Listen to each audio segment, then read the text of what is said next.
জলমগ্ন গোটা শহর, রেকর্ড পরিমাণ বৃষ্টি। রাত 12টার পর থেকে টানা 5 ঘন্টা। নিউ আলিপুরের ছবি একবার দেখুন।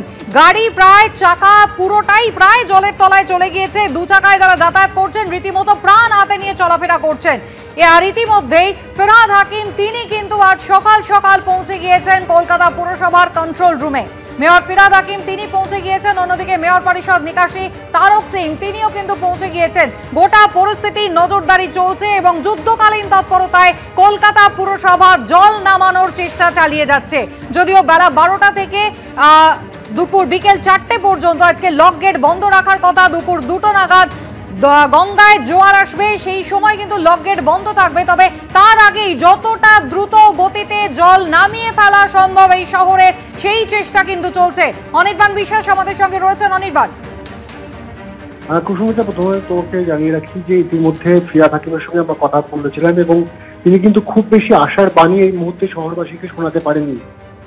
যে পরিমাণ জল শহর কলকাতা এই মুহূর্তে জমে রয়েছে, সেই জল নামতে নামতে কিন্তু প্রায় রাত হয়ে যেতে পারে, এমনকি কিন্তু পুরসভা মনে করছে।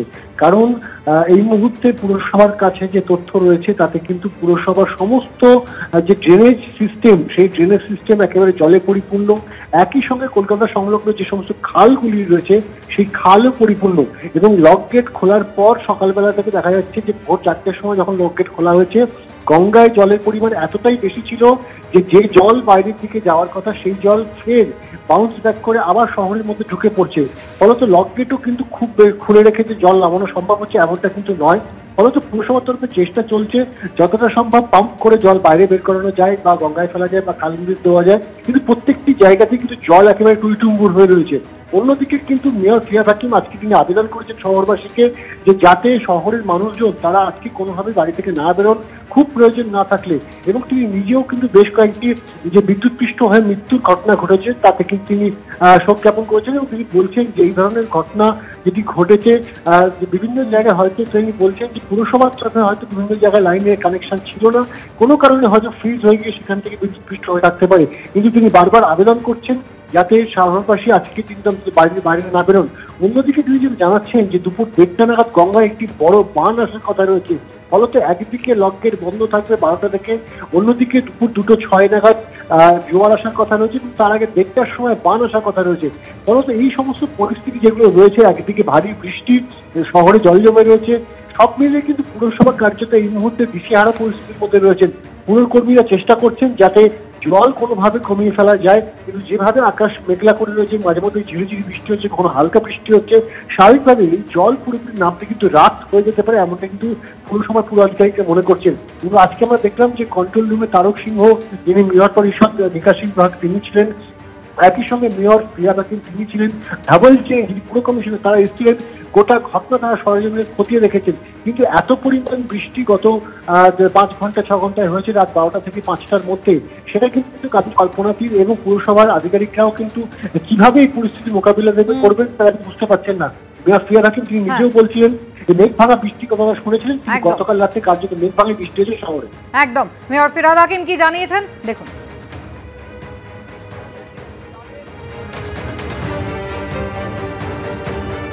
জন্মেছি, এত বড় হয়েছি, এরকম মেঘ ভাঙা বৃষ্টি দেখিনি। 5-6 ঘন্টায় 300 মিলিমিটার বা তার বেশি বৃষ্টি, এটা একটা ভয়াবহ বৃষ্টি যেটা এর আগে কোনোদিন আমরা দেখিনি। এই বৃষ্টির ফলে হয়েছে সমুদ্র উত্থাল, নদীতে টগমগ জল যাচ্ছে না, নদীর ফলে আমাদের যে ক্যানেল সেগুলো সব ভরে রয়েছে। আমরা পৌরসভার থেকে সব জল ফেলছি ক্যানেলে, কিন্তু সেটা আবার ব্যাকফ্লো হয়ে চলে আসছে। আমরা লক গেটগুলো খুলে দিয়েছিলাম, কিন্তু সেখান থেকেও ব্যাকফ্লো হয়ে চলে আসছে। আমি কলকাতাবাসীকে বলবো আজকের দিনটা দয়া করে বাড়ির থেকে বেরোবেন। অনেকগুলো জায়গায় এরকম বেরিয়ে বিদ্যুৎপৃষ্ট হয়েছে, যেখানে আমাদের লাইটগুলো জ্বলছিল না, কিন্তু যাই হোক কোনো মিটার ঘর নিচে ছিল, কোথাও রাস্তার ধারে ফ্রিজ ছিল, এগুলো ফিরহাদ হাকিম কিন্তু খুব একটা আশার কথা কিছুই শোনাতে পারলেন না। জল বের করতে কিন্তু আজকে গোটা দিন লেগে যেতে পারে, রাত হয়ে যেতে পারে, এমনটাই বলছেন তিনি। গড়িয়াহাট সিএসসি অফিসের ছবিটা একবার দেখুন।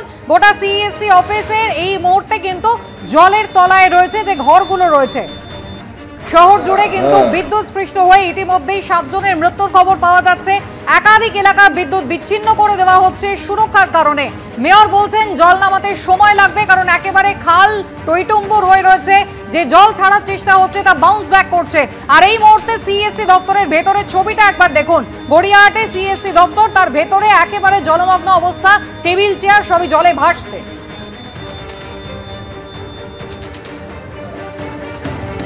আর এবার যে ছবি আপনাদের দেখাবো, শ্রীভূমি স্পোর্টিং ক্লাবের পুজো মণ্ডপের ছবি আপনারা দেখতে পাচ্ছেন। টানা বৃষ্টিতে জলমগ্ন, পুজোর মরশুম, পুজোর কাউন্টডাউন চলছে, আর তার মধ্যেই এই টানা বৃষ্টি, জলমগ্ন গোটা কলকাতা শহর।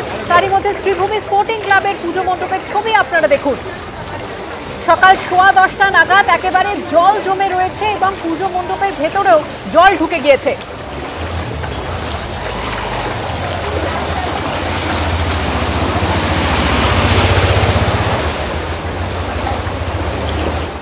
আমার লাইফের যে অভিজ্ঞতা, এই 3 বছরের যে অভিজ্ঞতা, 3 বছরের মধ্যেই যে এখানে যেই এত পরিমাণে যে বৃষ্টি হয়েছে, যেখানে রাস্তা তো পুরো বুড়ে গেছে, পুরো মণ্ডপটা শুধু বুড়তে বাকি রয়েছে। ওদিকে ক্লাব ঘরের ভিতরে পর্যন্ত প্রায় আধা হাঁটু মতো জল দাঁড়িয়ে গেছে। তারপরেও দূর দূরাগত থেকে প্রচুর মানুষজন এখানে আসছে ঠাকুর দেখতে। সকালে তো দেখছি প্রায় পুরো ভিজে পুরো মানে কি বলবো, এক কোমর জলে পুরো ভিজে গেছে, সেই অবস্থায় এসে মণ্ডপে ঠাকুর দেখে যাচ্ছে। রাতভর ভারী বৃষ্টি, আর তাতেই জলমগ্ন কালিন্দী এলাকা, জলমগ্ন লেক টাউন, সেই ছবি আপনারা দেখুন।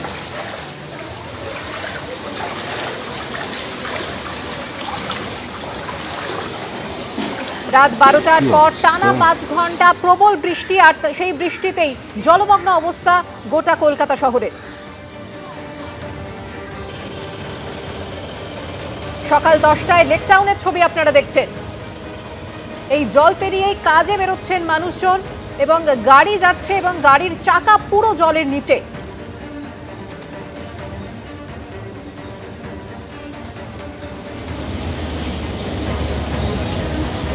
জন্মেছি,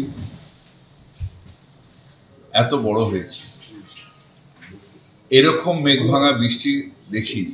5-6 ঘন্টায় 300 মিলিমিটার বা তার বেশি বৃষ্টি, এটা একটা ভয়াবহ বৃষ্টি, যেটা এর আগে কোনোদিন আমরা দেখিনি।